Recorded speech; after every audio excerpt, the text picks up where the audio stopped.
Shalom à tous mes chers amis. Alors on va commencer aujourd'hui un sujet qui est passionnant du Pele Yoetz sur l'amour de l'homme avec sa femme.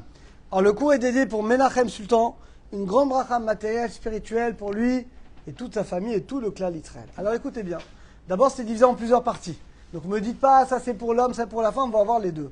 On va commencer par l'amour que l'homme doit porter envers sa femme, le kavod, le respect qu'il doit avoir entre l'homme envers sa femme. Et après, on verra également, oui, pour vous, mesdames, également, il n'y a pas que les hommes. Hein. On verra également l'obligation de la femme vis-à-vis de l'homme, c'est parti. Alors, il dit que, Natril Be'ava, on va commencer l'homme vis-à-vis de la femme. Il dit, on sait, la Gemara dit qu'un homme, il doit aimer sa femme comme lui-même. Et il doit l'honorer plus que lui-même. C'est-à-dire, en gros, messieurs, il vous reste 2000 shekels à la fin du mois. Soit tu t'achètes un costume, soit une belle robe pour madame, eh bien ce sera la belle robe pour madame qui aura priorité. L'ona bavato ota bavodat Hashem, il dit par contre, ça ne doit pas être sur le compte, de la halacha. Et là, je vous parlais d'un sujet terrible, que le Rav y parle ici. On ne peut pas faire tout sur le compte du Shalom Bayit. Je vous donne un exemple concret, et c'est très important. Des fois, mesdames, vous ne vous rendez pas compte que, Baruch Hashem, la femme, elle est pure dans sa tête. Un homme, il n'est pas pur. Un homme, malheureusement, il est rempli de pensées tordues en fonction de ce qu'il voit et ce qu'il pense. Et la femme, elle ne se rend pas compte que quand un homme, il va dans des plages mixtes, dans des hôtels où c'est un peu tralouette comme ça, et là, touchez pas où, il va dans des endroits comme ça, il va voir des femmes mal habillées, ça va le perturber. D'abord, il transgresse un interdit de la Torah. L'autre Torah, et c'est pire que ça. Un homme, vraiment, ça vraiment le perturbe au plus profond de lui-même.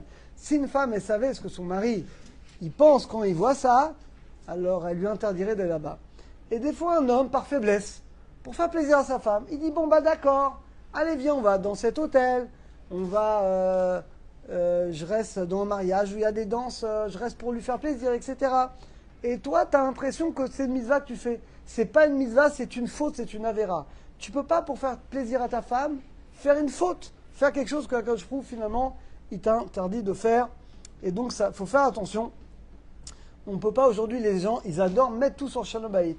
Oui, c'est pas bien, oui, mais c'est ma femme qui veut. Ou de l'autre côté, la femme, oui, mais c'est mon mari qui veut. Non, il faut savoir, il y a des règles, et donc on se doit tous, évidemment, de les respecter.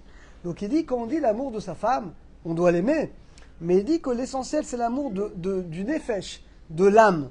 C'est à quoi de l'âme? C'est que quand tu aimes vraiment quelqu'un, bah, tu veux qu'il se conduise bien. Et donc tu vas l'aider. Il dit par exemple, si tu vois qu'une femme, après c'est pareil pour l'homme, on verra après, hein, donc ce que je dis c'est dans les deux sens. Des fois tu peux voir qu'une femme, elle a une faiblesse. Souvent les femmes, elles peuvent avoir une faiblesse plus que nous dans certains sujets. L'homme il va avoir une faiblesse beaucoup plus au niveau de ses yeux.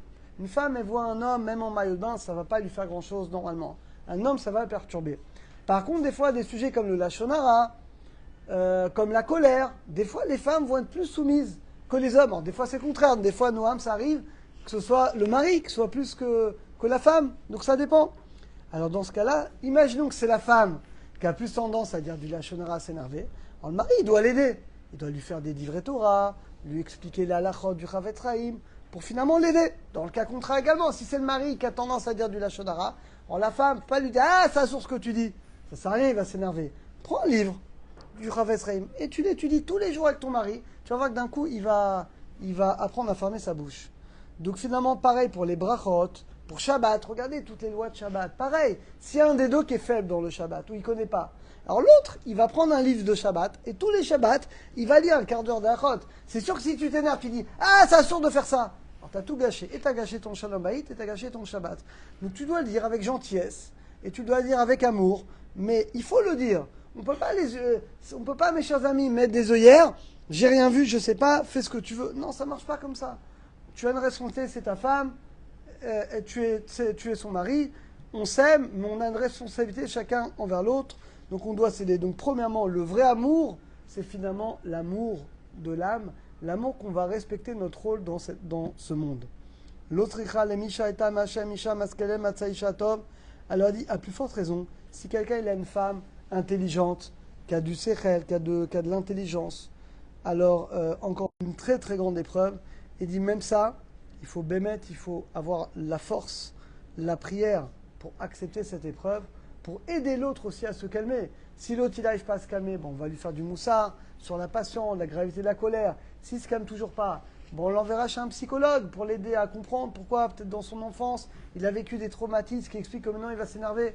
En tout cas, l'idée, vous avez compris, l'idée c'est que dans le couple, le vrai amour de l'homme envers la femme envers l'homme, c'est qu'on devient meilleur.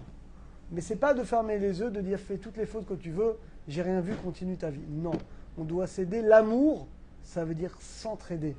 Mais de fermer les yeux comme les enfants. T'aimes ton enfant? Celui qui aime son enfant, eh ben, il éduque. Il le punit quand il faut le punir. Il lui fait respecter des règles, des limites. Celui qui aime son enfant, il doit faire ce qu'il veut, c'est pas de l'amour. Finalement, ce que l'enfant, malheureusement, il sortira de la droiture et du bon chemin. Alors, je m'arrête là. Et Bezat Hashem, on continuera demain des bonnes nouvelles pour nous et pour tout le clan d'Israël.